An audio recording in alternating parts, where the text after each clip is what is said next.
Colonoscopy. African American Outreach. Introduction. Colon cancer is a common cancer in both men and women. Select true or false. Correct. Colon cancer is a common cancer in both men and women, and it tends to occur in families.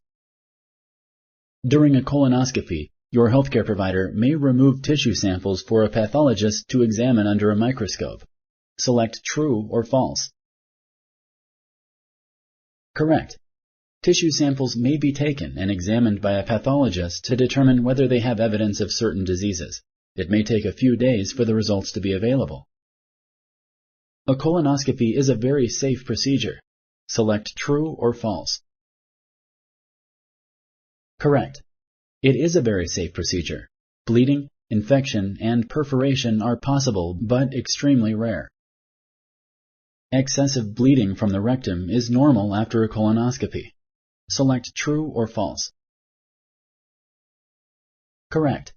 Some bleeding from the rectum may occur, but it should not be excessive. Thank you for using Explain.